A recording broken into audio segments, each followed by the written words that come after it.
Okay, so I want you guys to stand up, and I want you guys to give a hand to the woman of God that's about to give this word, and that is my sister, xochi.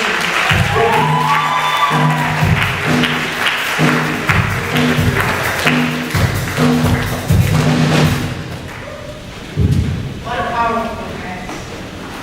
What a powerful word. Wow. My job is to rock. To see that kid, like he said, to see him a couple months, maybe a couple years, to be coming on and on, and to see him up here and saying, look, I committed and know where I'm at. It's a blessing.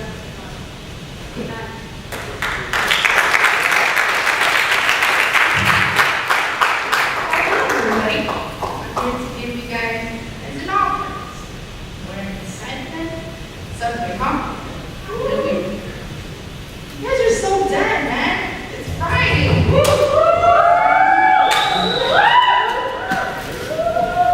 Yeah. What's going on?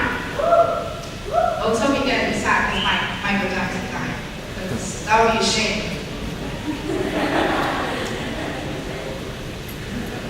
Get to the point, right? Okay. It was a privilege for me to come up here today. One way I was forced to come. Fiance says, you have to go up, and I said, oh man, I want to go up. He said, you have to go up, so I obey too. I will break my knee too.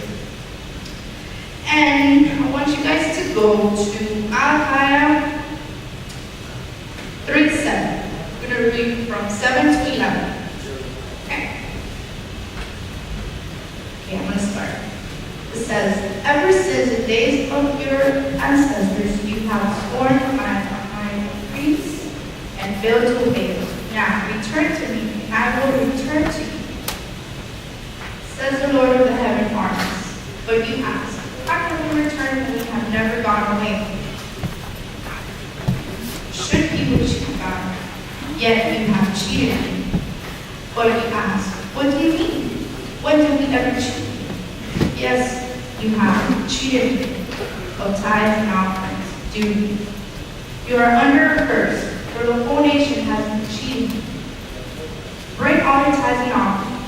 Bring all your tithes into the storehouses, so there will be enough food in the temple. If you do, says the Lord of the heaven armies, I will open the windows of heaven for you.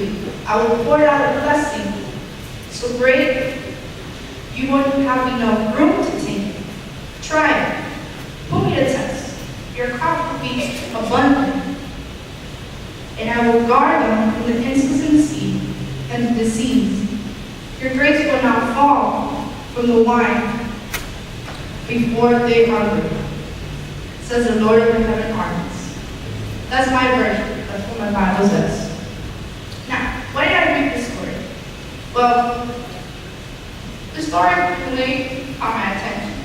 Because it doesn't just talk about, the tithes and offerings, but it talks about the nation being cursed, the men that are all God.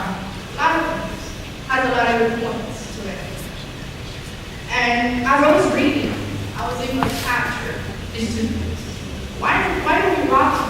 Why do we take things? Why do we take his money? I don't know what I said.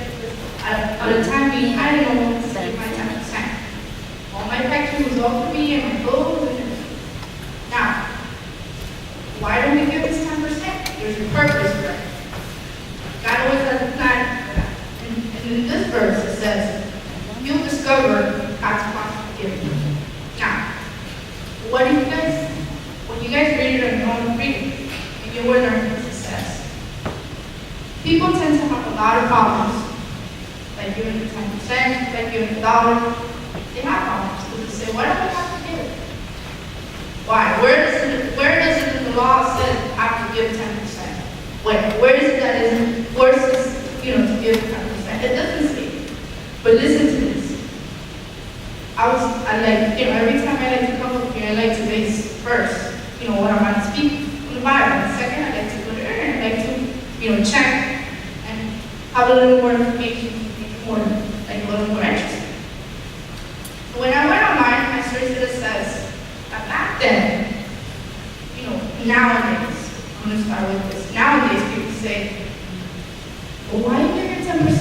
That's not a law. They don't establish this in the White House give your 10%. That's what the Bible says. It's not.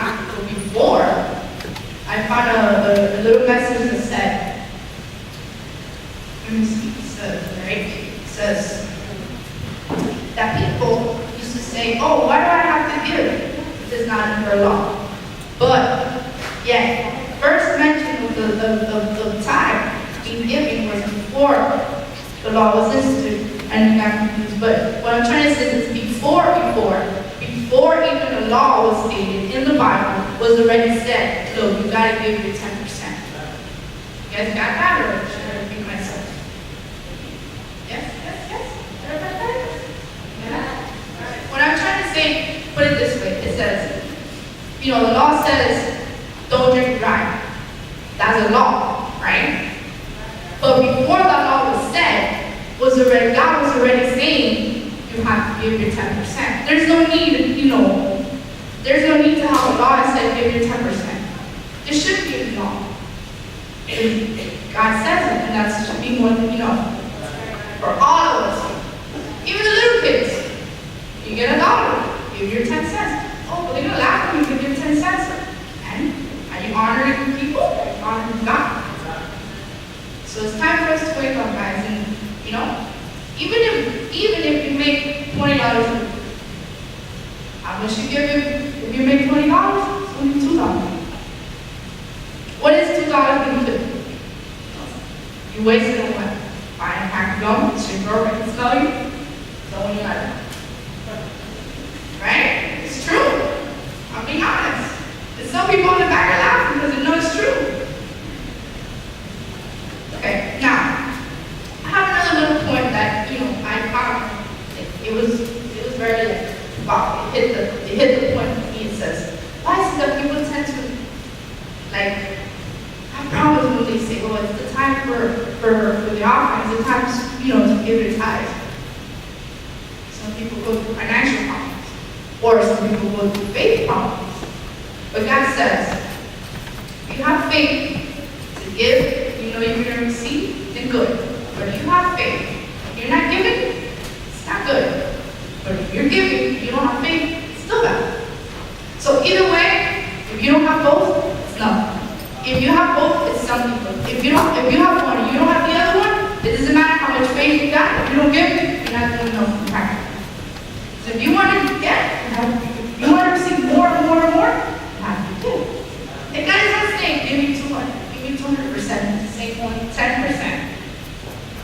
Okay? And I have a little quote for you guys. It says, failure to tithe is a failure to faith. If you fail to give your 2%, also a failure to your faith.